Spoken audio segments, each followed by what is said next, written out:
Wanahabari, tumsifu Yesu Kristo. Ifuatayo ni tafakari ya Baraza la Maaskofu Katoliki Tanzania TEC juu ya yaliyotokea siku na baada ya uchaguzi 2025. Utangulizi. Uchaguzi wa Oktoba 29, 2025 umeliingiza taifa katika hali ya sitofahamu ambayo ilijitokeza katika maandamano. Maandamano hayo yalisababisha vurugu ambazo ilizaa mauaji, watu kujeruhiwa na kupotea. Pia ilisababisha uharibifu na upotevu wa mali binafsi na za umma. Hali hii imewaumiza na kusononesha sana jamii ya Watanzania na kujeruhika kwingi kulikotokana na kugusa uhai wa wanadamu. Uhai ni mali ya Mungu mwenyewe. Kama tunavyosoma kitabu cha Mwanzo sura ya 1 mstari wa 26, na tufanye mtu kwa mfano wetu na kwa sura yetu. Hali hii imeongeza maumivu, kwani pia kuna waliouawa na kuumizwa wakiwa nyumbani au sehemu za kazi bila kujihusisha kwa namna yoyote na maandamano. Tunasikitishwa sana na hii hali na tunalaani haya mauaji ya kikatili na kinyama ya vijana wetu na watu wengine. Kiukweli huu ni uovu mkubwa na chukizo kwa Mungu wetu. Kwa ufupi, sisi sote tumejeruhiwa. Taifa limejeruhiwa na limepoteza heshima mbele ya jumuiya ya kimataifa. Neno la pole. Kufuatia hali hiyo, sisi Baraza la Maaskofu Katoliki Tanzania TEC tunatoa pole nyingi sana kwa familia zilizopoteza wapendo wao. Familia hizi zina maumivu, hasa wale wanafamilia walioona ndugu zao wakiuawa na miili yao kuachwa nje na kunyimwa ruhusa ya kuwachukua ili kuwasitiri au kuwazika. Tunawapa ndugu zetu pole na Mungu Mwenyezi awape nguvu na faraja.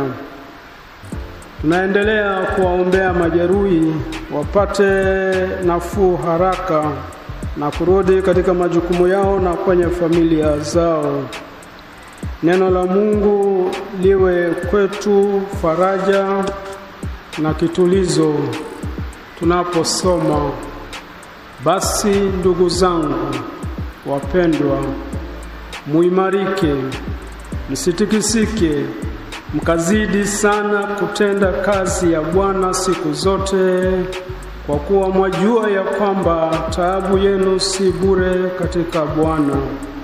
Barua ya kwanza Paulo mtume kwa Korinto sura ya 15 mstari wa 58.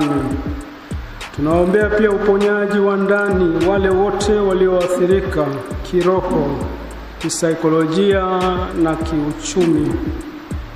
Mwenyezi Mungu pia awe baraka na kitulizo kwao.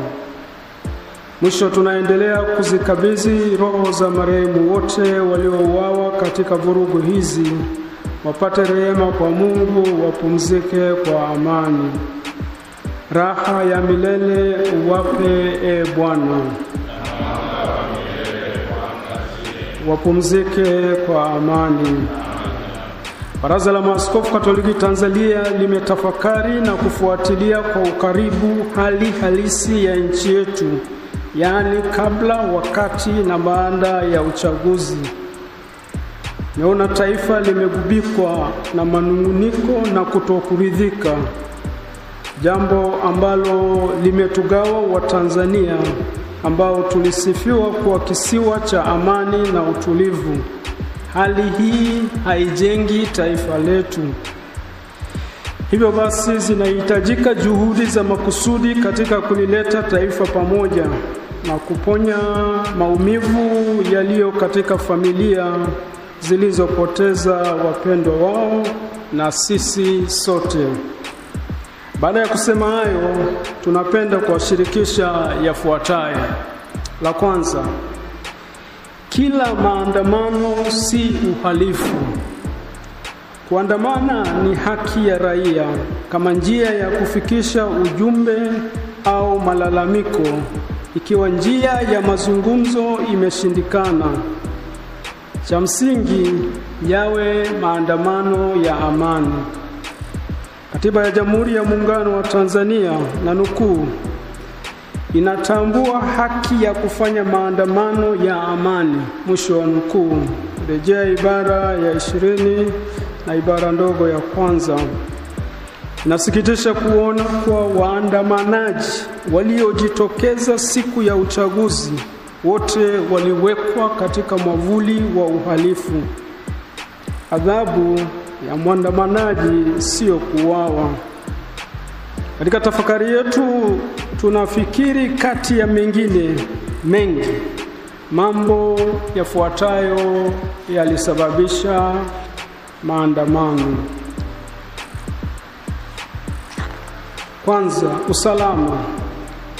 Kumekuwepo na matukio ya waziwazi ya mauaji, utekaji, kupigwa na kuumizwa kwa raia bila kuwepo na nia thabiti ya kukomesha maovu hayo, ambayo ni kinyume na Katiba ya Jamhuri ya Muungano wa Tanzania ibara ya 14. Kila mtu anayo haki ya kuishi na kupata kutoka katika jamii hifadhi ya maisha kwa mujibu wa sheria. Haki hizi zimethibitishwa kukiukwa na vyombo vya ulinzi na wasiojulikana ambao wanaonekana wana nguvu kuliko vyombo vya dola, kama tulivyosema pia wakati mwingine na sehemu zingine. Ya pili, demokrasia. Kukosekana demokrasia ya kweli ya namna ya kuwapata viongozi. Jambo hili limekuwa kilio cha muda mrefu cha taifa letu na halijawahi kupatiwa uvumbuzi tangu 2016. Chaguzi zinakosa ushindani wa haki, ukweli, uwazi, uhuru na kuaminika. Utendaji. Ya tatu, na baadhi ya mihimili ya dola. Kwa kuchambua maandamano, Baraza la Maaskofu limeng'amua kuwa hasira ya wananchi imechochewa pia na kukosekana mahali pa kupeleka na kufanyiwa kazi malalamiko yao pale haki zao za msingi zinapokiukwa, kwani baadhi ya mihimili kama tunavyofahamu imeingiliwa.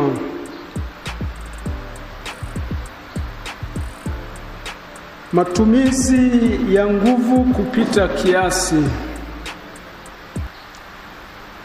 Vifo vilivyotokea vimeonyesha wazi kuwa vyombo vya usalama vimeshindwa kudhibiti maandamano kwa weledi, kwani walitumia silaha za moto. Hii ni kinyume cha utaratibu msingi wa Baraza la Umoja wa Mataifa katika kutumia nguvu na silaha za moto ya mwaka 1990, ambazo zinashauri kwamba silaha za moto zitumike tu kama hakuna njia mbadala ya kulinda maisha. Hata katika vita huwezi kutumia kila aina ya silaha. Maandamano si vita, lakini zimetumika silaha zinazotumika katika vita. Askari waliua ndugu zetu wasio na silaha holela na kwa ukatili mkubwa kama wanyama. Kitu kinachotufanya tujiulize, binadamu mwenye akili timamu anawezaje kufanya vitendo kama hivyo? Huduma za kitabibu.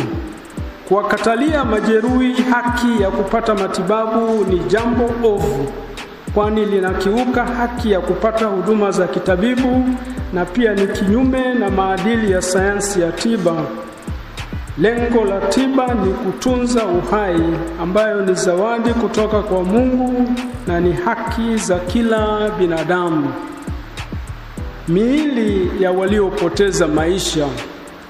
Imethibitika kuwa baadhi ya waliopoteza maisha miili yao haijapatikana. Inasikitisha ya kuwa baadhi ya watu walipotaka kuwazika wapendwa wao hawakuikuta miili hiyo. Tunaomba kama wadau wengine walivyokwishaomba kuwa ni hekima na busara kuwapatia wanafamilia miili ya wapendwa wao, wakaipumzishe au kuisitiri kwa heshima kadiri ya imani ya dini, mila, desturi na tamaduni zao. Imani yetu inatufundisha kuwa kuna maisha baada ya kifo na kifo si mwisho. Maana parapanda italia, wafu watafufuliwa, wasiwe na uharibifu, nasi tutabadilika. Barua ya kwanza ya Paulo mtume kwa Wakorinto sura ya 15 mstari wa 52. Nini kifanyike ili kuponya taifa letu?